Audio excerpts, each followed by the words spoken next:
Good morning, my travel tribe. It is about 6 o'clock in the morning. I am awake, but still sleeping.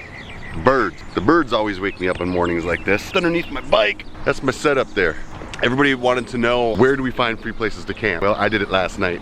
Woke up in the morning in Texas, ended up in Memphis. Said, you know what? I'm gonna do it in old school fashion. I'm gonna find myself a place to sleep for free and share it with y'all on today's vlog. Here's my setup. It's just a poncho liner tied off of my bike, staked to the ground, a mat and a sleeping bag underneath it. Keeps that dew off your head. Rains, you're still gonna get wet, big time. There's been some talk online about which way to tie off your bike. Always tie off the high side of your bike. That way any rain, dew, moisture flows away from you. If your kickstand sinks in the dirt, which is much more likely than your bike blowing over the other way, it ain't falling on top of you, it'll fall away from you. The only time you gotta worry about that bike coming this way is if you're not on level ground. So this morning, my first goal is gonna be to pack this up. Second goal is gonna be to go get some coffee. Last night, we were at one of the coolest bike nights I have honestly ever seen. I've only seen one bigger. That was in Fort Myers, Florida, Cape Coral, Florida. So have a glimpse of what that bike night was like for us.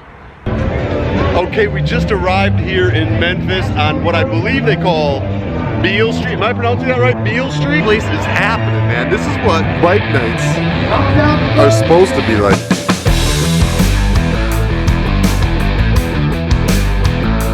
So look at this, got Harley over here, little road warrior. How many miles Harley's got on him? 20,000. Wow, that's riding, man. Yeah. Oh, right, Harley.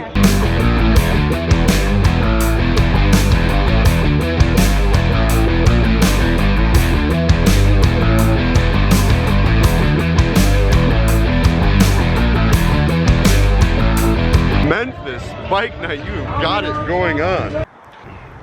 Okay, so you saw the bike night, but how did I find this place to camp for free? Well, it's pretty simple. One, our churches. Typically they'll let you stay there for free, no problem. Two, national forest lands. That'll work pretty good if you're anywhere near national forest lands. Three is rest areas, things like that. Four, talk to your biker community, man. I met some of my friends in Memphis. They told me about this park called Shelby Park, and I was able to find some land around behind it, and this is where we parked for the night. It was 100% free. It cost me not a single dollar and allows you to keep moving on down the road. So those are my tips on places you can go look for free places to camp, but it's really just this simple.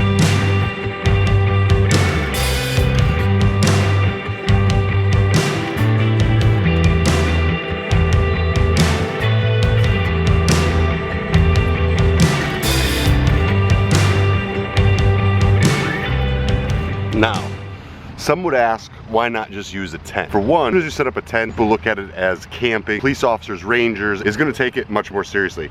When you got just a bivvy off the side of your bike, they see that you're just resting for a couple hours, maybe you're moving on. At least it's easier to tell them that. Two, it's less noticeable. It's not a big bright, most tents are bright. This is very dark at night when it's lined up on my bike here. Very difficult to see me. And again, I just look like I'm floating. I don't look like I'm setting up camp. Biggest reason of all is if I'm leaving every day. I only use this if I'm leaving the next day. If I'm staying multiple days, I got a place I can camp, I do set up a tent. But when I'm on the road and I'm leaving every day, this is the best system for me. And the last reason, probably the most important reason of all, is this doesn't have to go in a stuff sack. It doesn't have to go in a bag. That dew I showed you earlier sits in a bag, and unless you take the time to lay that out in the sun, it's gonna create mold inside that bag. This, I stuff right there, and the wind is gonna dry that guy before lunchtime. All right, now that we're all packed up, let's go find some coffee.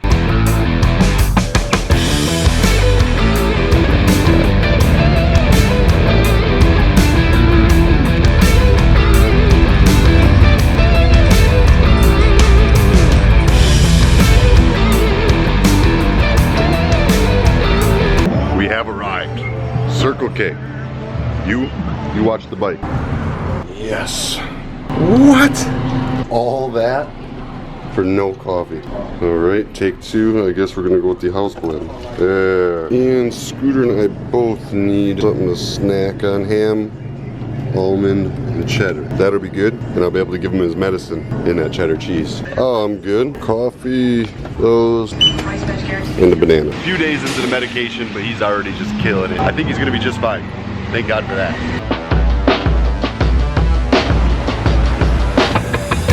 So I know what y'all are thinking.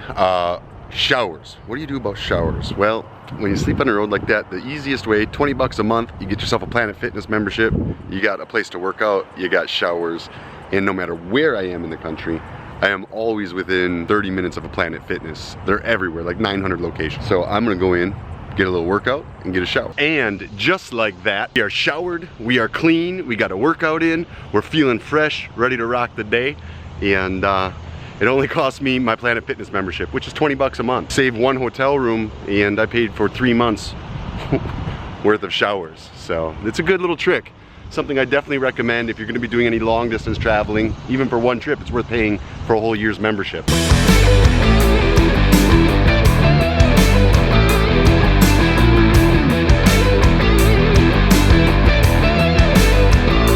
Okay, we just arrived here at Bumpus of Memphis. We got the staff in the house, and we are going to get some service done on my bike because it needs an oil change.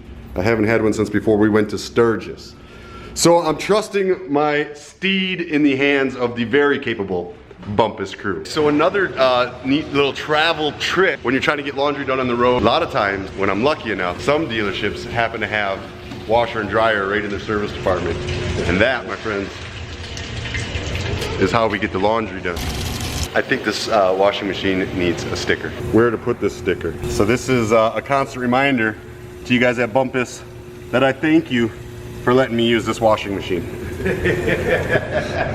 Appreciate it, guys. I do love the green, the Incredible Hulk motorcycle, I guess we'll call it. It looks good. Now you got it, huh? Okay, we are at Bumpus and we are about to dyno tune my bike, which is really cool because if you've seen my last videos, I've done air intake, I've done torque cam, I've done bigger throttle body, I've done slip-on. I've had it flash tuned with the tuner, but how much difference it makes from just getting your bike flash tuned to dyno tuned. We're gonna find out today. And I'm interested to see what that girl can put out. Okay, so what we got is when I came in, I was at 92.5 horsepower, and now I'm 94.87. Almost 95. I mean, so close. I might just call it 95 on the street. And then over here, we've got, came in at 105 foot-pounds of torque, and we broke 110 foot-pounds of torque. We are now at 111 foot-pounds of torque. That is absolutely insane. Going from an auto tune to a dyno tuner, that's what you're looking at for difference, which is gonna be a noticeable difference on a bike like that. Oh, no doubt. No doubt. And that is gonna be it for today's vlog. Thank you so much for tuning in. Please go down there and hit that share button. Get us out to Facebook, put this video around and let everybody know the tips on camping and the importance of service. It's so important to keep on top of that service. That's why I stop on time, every time, and get my bike serviced up. So thank you guys here at Bumpus. Thank you all for clicking that share button. And if you haven't yet, don't forget to hit that subscribe. We'll talk to y'all later. To my travel tribe worldwide, y'all have a good day.